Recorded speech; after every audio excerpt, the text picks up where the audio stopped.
Bagay, mas maganda talaga po yung synthetic sa lahat talaga naman. Oo. So, ito, naubaran na namin yung alpha ni Sir Alex. So, ganito yung proseso kung paano mag-tune up na hindi na kailangan buksan to. Mas accurate kasi na dito tayo titingin sa marking. May marking dito eh. Kaya kailangan pag nag-tune up, hubad to. Kasi kapag dito mo sinilip, may chance na hindi accurate yung makuha mo rito. Hindi siya magta-top dead center. Ang first step, kailangan tanggalin muna yung spark plug sa likod. So gagamit tayo ng pantanggal ng spark plug. Bakit kailangan tanggalin ng spark plug? Kasi para maiikot siya, dito natin sa kick starter itutulak para tumama yung pinaka marking dito. So ito gagamitin natin yan, pantanggal ng spark plug.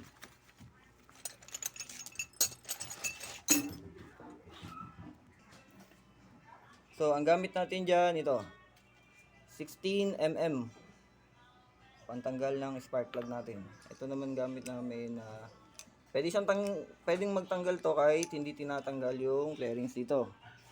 Pero kailangan nga natin siyang makita yung marking dito, kaya kailangan tanggalin yung flaring. So papatanggal ko muna kay sir yung spark plug. Ito nga pala Sir Alex. Medyo ano lang, yan, assistant ko. Yan, assistant ko si Sir Alex. Assistant tayo na. Tuturuan ko rin siya para siya na mag-ano susunod. Ako na mag-tune up ng alaga nating alpha. Yan, pagtanggal yan, madali na siyang i-kick. So, madali nang umikot itong timing chain. Yan, itututo ko dito para makita mo.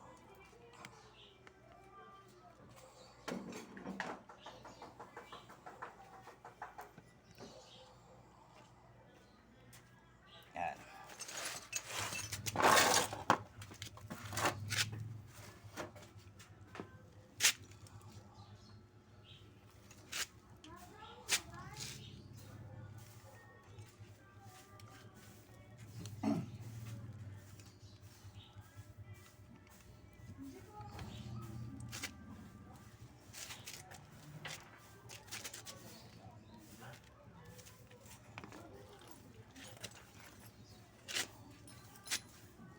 Mga paps, sa pagtatanggal pala nito, kasi kalimitang nagiging issue nito, nalo-lost thread.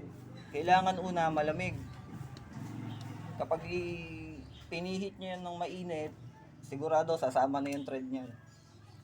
Tapos sa pagpipihit naman, pagluluwag, unti-unti, isang tanggal dito, kabilaan. Kasi tutulak siya ng goma rito eh. So pag niluwagan mo ng gusto to, mawawala na sa alin yung ano nito, yung pinaka-thread nito. Kaya pag pinihit mo, galit siya, sasama na yung thread, mabibilog yan. Malulost thread yan. Kailangan pantay lang.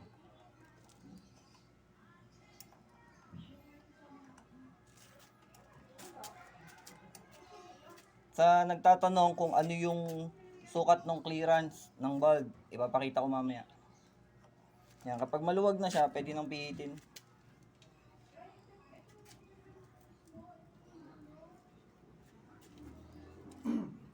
Yan, mag-tune up tayo nang hindi binubuksan to. Kasi yung iba dyan sinisilip.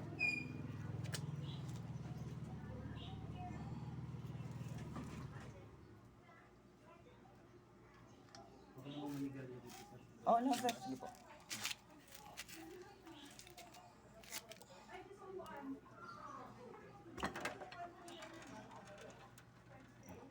Bali may tutulo dyan, konting langis lang naman pero hindi naman ganun karami. Tapos itong gomang to, itong gasket na to.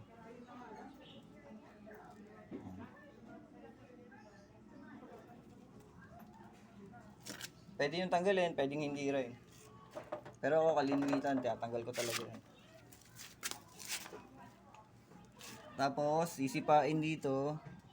Yan, para lumapit. May makikita kayo dyan eh. Nakikita ba? may makikita kayo ritong guhit. Ayan. Isang dalawang guhit, saka isang guhit.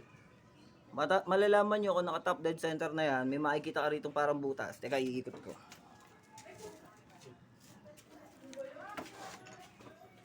Ito, yung sa Kickstarter. Yan yung itutulak natin. Ako na, sir.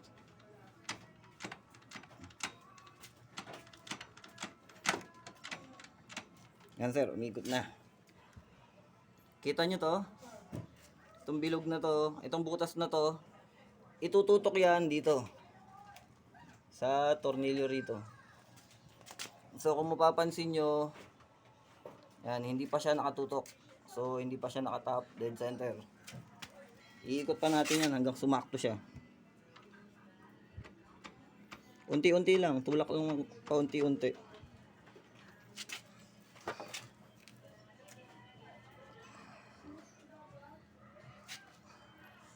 So, hindi pa rin siya hindi pa rin siya nakatutok. Konti pa.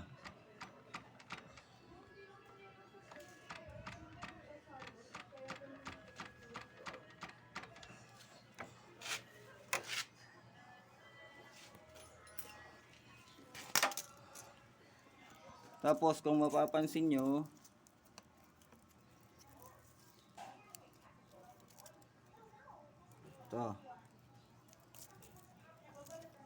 ito yung dalawang guhit, ito yung isang guhit, kailangan niya nakatutok dito, nakapantay dapat yan dito. Kung susukatin nyo, kita nyo, hindi pa siya nakapantay, didikit nyo lang to eh. Yan. Hindi pa nakapantay doon sa dulo yung guhit, so kailangan itulak nyo pa. Okay, baba ko to para makita.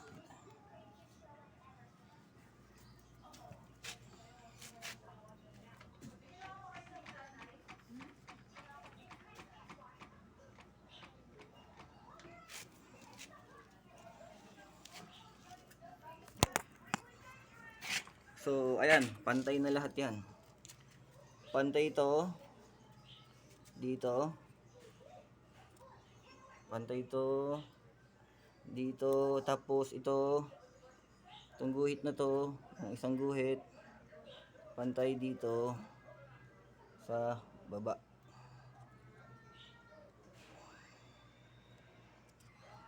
Yan, naka-top dead center na lahat yan. Basta ito, pantay ito dito, at itong isang guhit pantay siya pababa. Goods na yan. Pwede na nating galawin yung rocker arm. Ang gagamitin nating, pasensya na, medyo malikot yung ano ko. Ang gagamitin nating pangsukat dyan ay ito.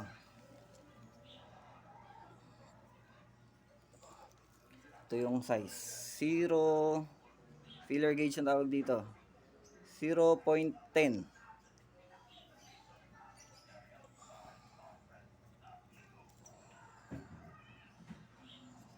So bago galawin, i-check muna natin kung maluwag ba o tukod.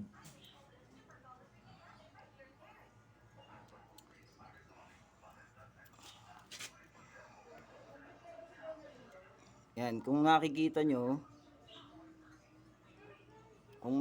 nyo ayaw pumasok. So ibig sabihin tukod siya, ay pumasok ng 10. Tignan natin yung exhaust. Yung exhaust ayaw din pumasok, ibig sabihin tukod din yan.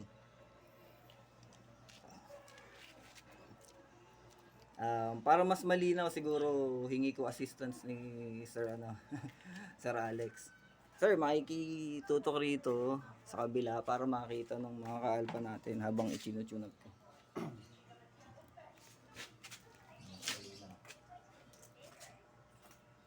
Gagamit tayo nito, itong tools na to. Mas madali kapag may ganito eh. Luwagan muna, kabila. Pag maluwag na yan, unahin natin dito sa taas. Kita ba nila, sir? Ito naman. Yan. Hindi pumapasok yan, so adjust. Ngayon, pumasok na. Gumagalaw siya, di ba? Ang pinaka-adjustment niya, kailangan yung medyo magaspang na siya. Yun na yung time na, kaya tinawag na filler gauge, kailangan maramdaman mo na nasa 10 na siya. Gumagaspang na siya. Pag naramdaman mo magaspang, saka mo na higpitan.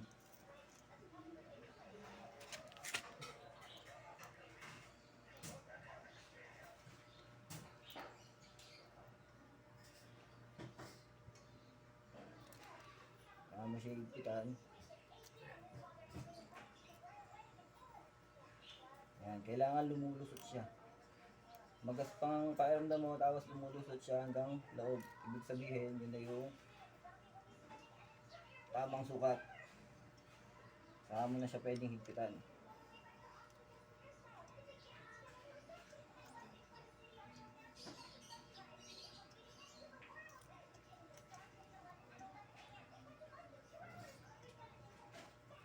Lagi nyo rin siyang i-check kasi minsan nag-a-adjust siya ng kusa kapag pinihit mo.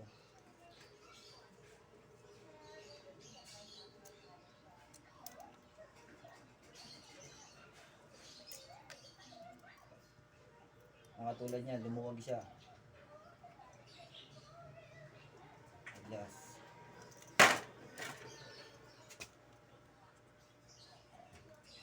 Sa pag-tune up, kailangan eksakto. Hindi pwedeng madalian. Kasi loob na makina to eh.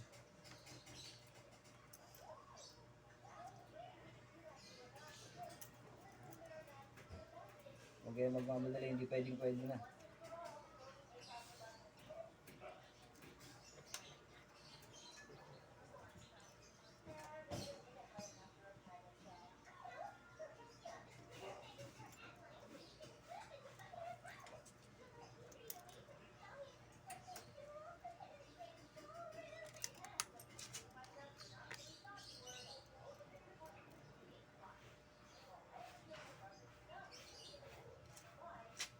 Medyo mahirap i-adjust yung laser.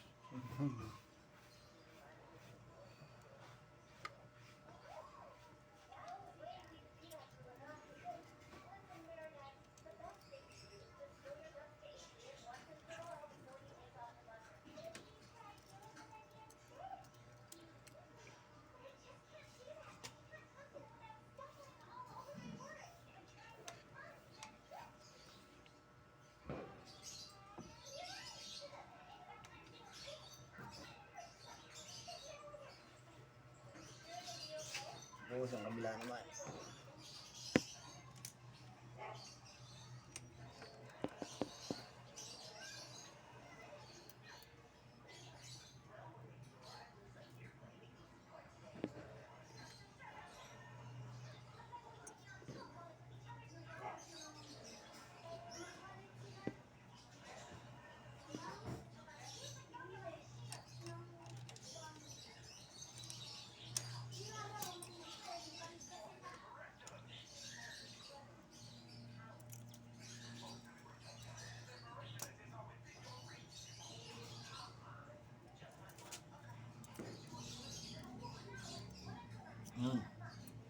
So,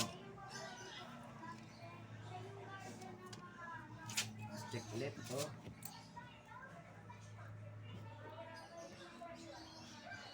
Medyo maluwag pa ng konti. Adjust ulit.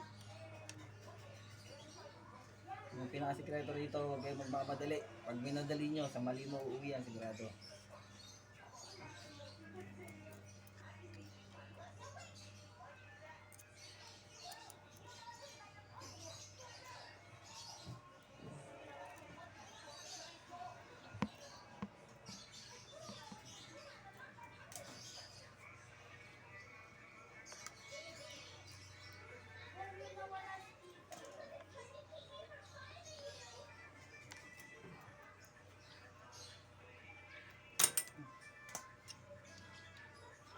Okay na yun sir, pwede mo na i-post. Post lang. Ay, post lang.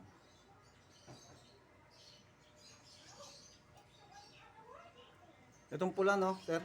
Pipindutin? Hindi, yung Hindi post na nandiyan sa Ay, tabi ito pala nito. sa baba. So, naisara na uli namin ito.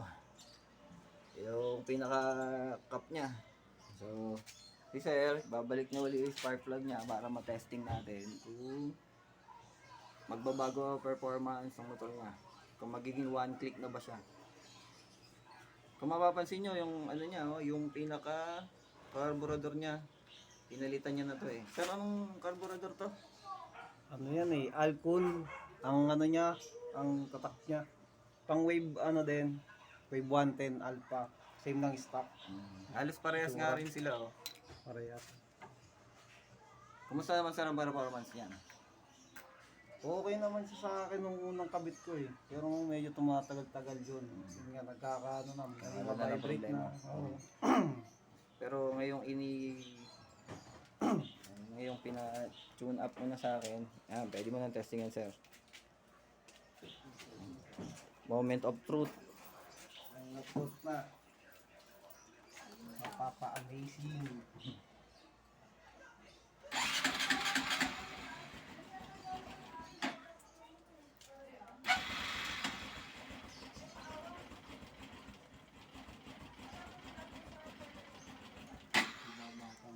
Ngayon, kailangan nating i-adjust yung sa minor niya.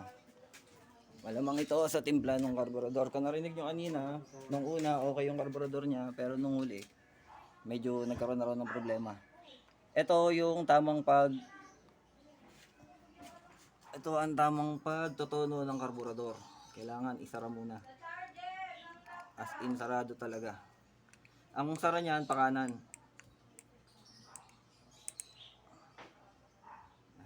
Hindi pala nakatutok. Ayan, pakanan. So, bibilang tayo ng standard niya is 1 and 1/2. Dito siya sumara, pero i-start nyo muna sa ganito. Ayan.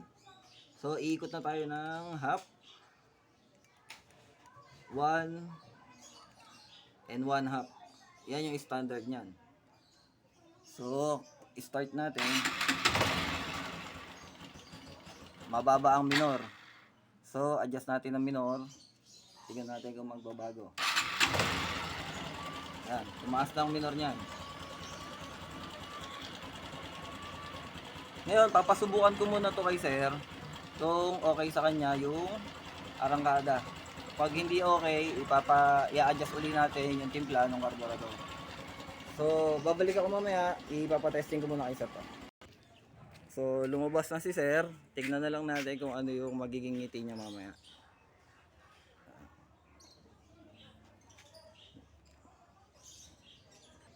Bali, eto, pabalik na si sir. Tignan natin kung kumusta yung ngiti.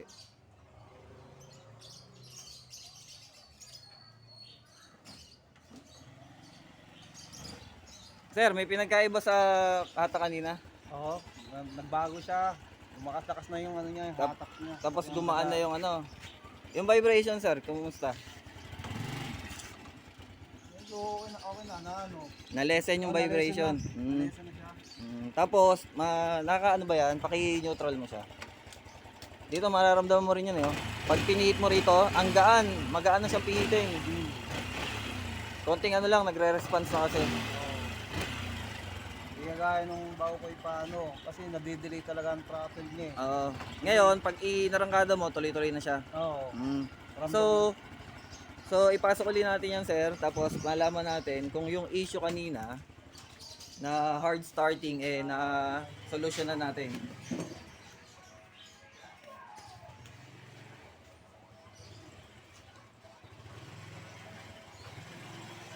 Sa pag-ahon, okay naman sir. Ano na? Bago yung performance niya. Bago daw performance, sabi niya sir. Ngayon sir, try mo sa ikaw kasi nakakaalam yan yung sa pag hard starting. Tignan mo ngayon kung nagbago siya.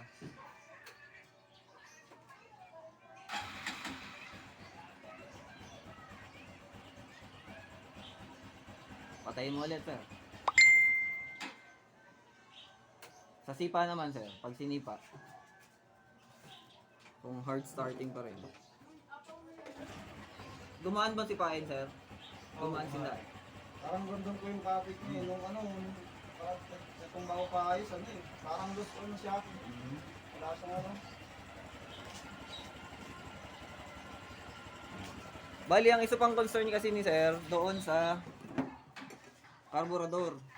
Doon sa ano, sa stock niyang carburetor, 'di ba? Pinalitan niya kasi yung ano eh, yung carburetor ni stock eh. So, papakita ko rin kung paano magpalit ng jettings doon. Tapos titignan natin yung performance doon, ikakabit natin mamaya dito yung stock. Titignan natin kung ano magiging performance. Kung ano mas maganda, yung binili niyang aftermarket or yung stock pa rin natin.